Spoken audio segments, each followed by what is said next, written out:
जंगल में बहुत सारे हरे भरे पेड़ थे, जैसे कि मीठे फलों वाले पेड़, खट्टे फलों वाले पेड़ और ढेर सारे अलग अलग प्रकार के पेड़ थे। उसी जंगल के बीचों बीच एक बड़ा आम का पेड़ था। पेड़ तो बहुत बड़ा था, पर उसे आज तक एक भी आम नहीं लगा था। उसी पेड़ पर लाडो चिड़िया का घोंसला था। लाडो अपने पति बल्लू और 2 बच्चों के साथ रहती थी। लाडो की एक सहेली थी जिसका नाम था रानो चिड़िया। दोनों अपने सारे काम साथ साथ मिलकर करते। ये लो लाडो, मैंने 2 आम लाए हैं, उनमें से तुम एक रख लो। ये क्या है मम्मी? बेटा, इसे आम कहते हैं। ये बहुत ही मीठा फल होता है। इसे खाओगे तो खाते ही रह जाओगे। हाँ लाडो, पर क्या करें, आम के सारे पेड़ तो शिकारी पंछियों के इलाकों में है। जो कोई भी वहाँ पर जाता है, जिंदा वापस लौटकर नहीं आता। मीठे आमों के चक्कर में बहुत सारे पंछियों ने अपनी जान गंवाई है। छोड़ो, जाने दो, मैं चलती हूँ। बच्चे घर पर अकेले हैं। ठीक है रानो, थोड़ी देर बाद हम अनाज जमा करने के लिए निकलेंगे। हाँ ठीक है लाडो। अरे मीनू मौसी, अब बस भी कीजिए, और कितनी देर उड़ना होगा? मेरे पंख दुखने लगे हैं। अरे पगली, ये मीठे मीठे आम खाने हैं तो तुझे घर तक उड़ना ही होगा। शिकारी चीलों के इलाके से आम तोड़कर टूनी और मीनू मौसी वहाँ से भाग रहे थे कि तभी एक शिकारी पंछी उनका पीछा करने लगता है। मीनू मौसी, लगता है किसी ने हमें आम तोड़ते हुए देखा है। अब हमारी खैर नहीं। भागो मीनू मौसी, जल्दी से भागो। अरे, मुझे तेज भागने की जरूरत नहीं है। मुझे तो सिर्फ तुझसे ज्यादा तेज उड़ना है। वो कैसे मीनू मौसी? अरे पगली, तू पीछे रह जाएगी तो वो शिकारी पंछी तुझे ही खा जाएंगे ना। नहीं नहीं मीनू मौसी, ऐसा मत कहिए। मेरे लिए रुक जाइए, मैं भी आपके साथ साथ उड़ूंगी। दोनों जैसे तैसे करके अपने घर तक आ जाती है। घर आते ही दोनों हंसने लग जाती है। हाँ मीनू मौसी, आपने ऐसा क्यों किया? अगर मैं पीछे रह जाती तो वो चील मुझे ही खा जाता। आप बहुत बुरी हो। अरे पगली, अगर मैं ऐसा नहीं करती तो तू सच में पीछे रह जाती। देख, तू अब मेरे साथ है। चल, अब कोई और टपक पड़े, इससे पहले ये आम हम खा लेते हैं। आहा हा हा हा, कितनी अच्छी खुशबू आ रही है। कालू जी, ये इतनी अच्छी खुशबू कहाँ से आ रही है? लगता है किसी ने नया परफ्यूम लाया है। अरे नहीं नहीं गोरी, ये किसी परफ्यूम की खुशबू नहीं है, बल्कि ये खुशबू मीठे आमों की है। लगता है यही आसपास ही कोई आम खा रहा है। गोरी आम की खुशबू की ओर चल पड़ी। लगता है ये मीठे आम की खुशबू मीनू मौसी के घर की ओर से आ रही है। गोरी मीनू मौसी के घर के अंदर चली जाती है।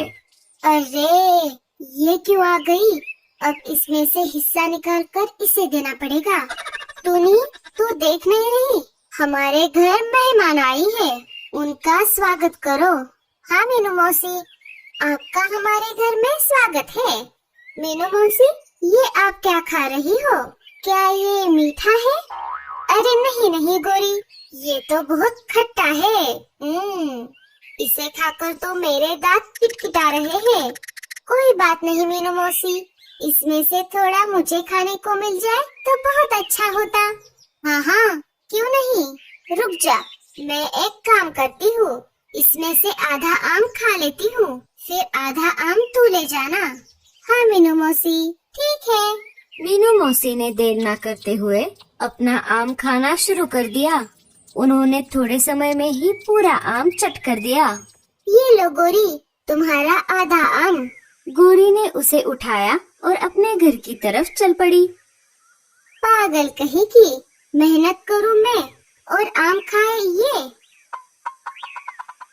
ये देखिए कालू जी, आखिर में ये मीठा आम लेकर आ ही गई। हाँ हाँ गोरी, खा लो, बस मुझे परेशान मत करो, मुझे सोने दो। गोरी ने आम खाने की बहुत कोशिश की, पर उसे आम खाया नहीं जा रहा था।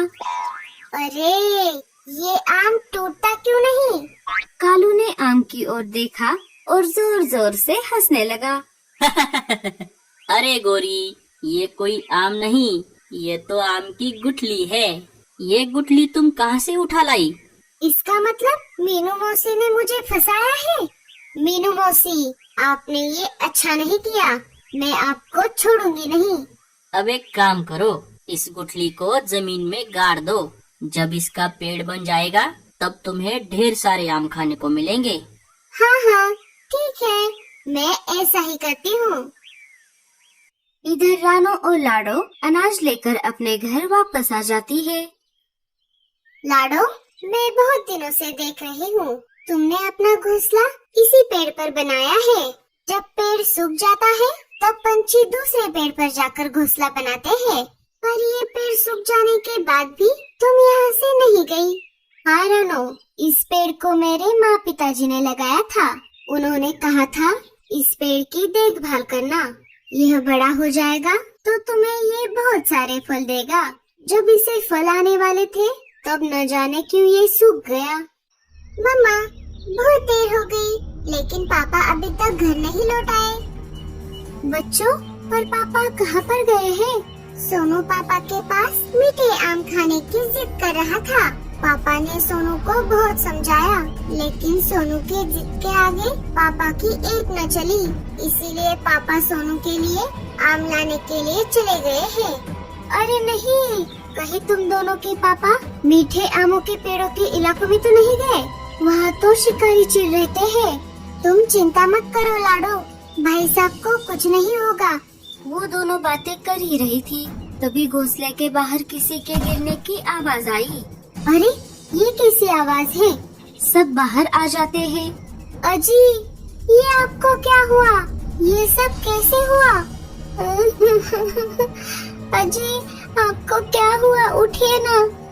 लगता है शिकारी चीलों ने इन पर हमला किया है। हमें फौरन इन्हें डॉक्टर उल्लू चाचा के पास लेकर जाना होगा। लाडो बल्लू चिड़ी को पंछी एम्बुलेंस में बिठाकर डॉक्टर उल्लू चाचा के पास लेकर आई। डॉक्टर उल्लू चाचा छोटे पेड़ में कुछ दवाई डाल रहे थे। लाडो बल्लू चिड़ी को डॉक्टर उल्लू चाचा के घर के अंदर लेकर आई। अरे अरे, ये क्या हो गया? लगता है किसी शिकारी पंछी ने इन पर हमला किया है। मुझे इनके घाव पर मरहम लगाना होगा।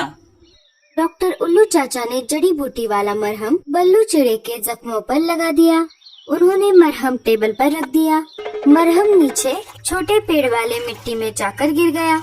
जब मरहम पेड़ों की जड़ों में गिर गया तब मानो चमत्कार हो गया। सूखा हुआ पेड़ धीरे धीरे हरा होने लगा। अरे वाह, ये तो गजब हो गया। बहुत दिनों से मैं पेड़ों के ऊपर खोज कर रहा था और आज जाने अनजाने में ही सही, हमें आज बहुत बड़ी सफलता हासिल हुई।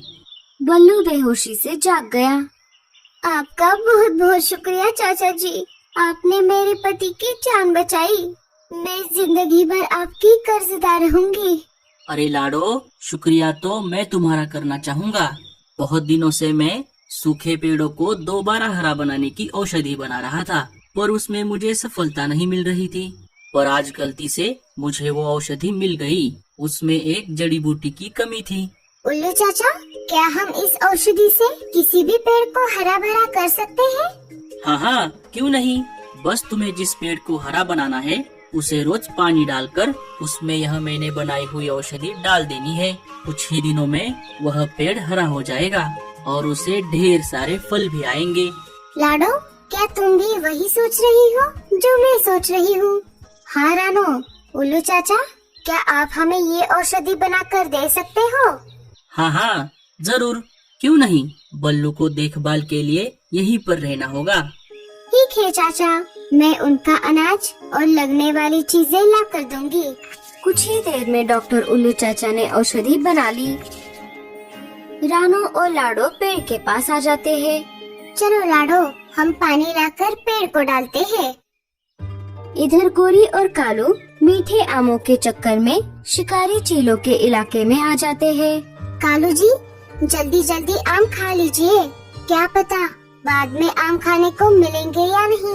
अरे 4-5 आम खा तो चुका हूँ, और कितना खाऊं? अगर एक और आम खा लिया तो मेरा पेट यहीं पर फट जाएगा। मीनू मौसी, पीछे देखो, पीछे पीछे तो देखो। अरे टूनी, जब भी तू ऐसा कहती है कोई ना कोई मुसीबत खड़ी हो जाती है। पीछे देखने से पहले भागो यहाँ से। दोनों चिल्लाते हुए वहाँ से भाग जाती है। गोरी उनको भागता हुआ देख लेती है और वो भी वहाँ से भाग जाती है। इधर रानू और लाडो ने पेड़ को पानी देना शुरू किया था। 2-3 दिन उन्होंने पेड़ को पानी दिया और डॉक्टर उल्लू चाचा ने दी हुई जड़ी बूटी वाली औषधि डाल दी। तुम दोनों इस सूखे पेड़ को 4-5 दिनों से पानी क्यों डाल रही हो? सूखा हुआ पेड़ क्या कभी हरा होता है भला? मीनू मौसी, आप देखना, हमारी मेहनत जरूर रंग लाएगी और ये पेड़ जरूर हरा होगा। हाय रे, मेरा पति मीठे आमों के चक्कर में मारा गया। अब मेरे बच्चे का क्या होगा?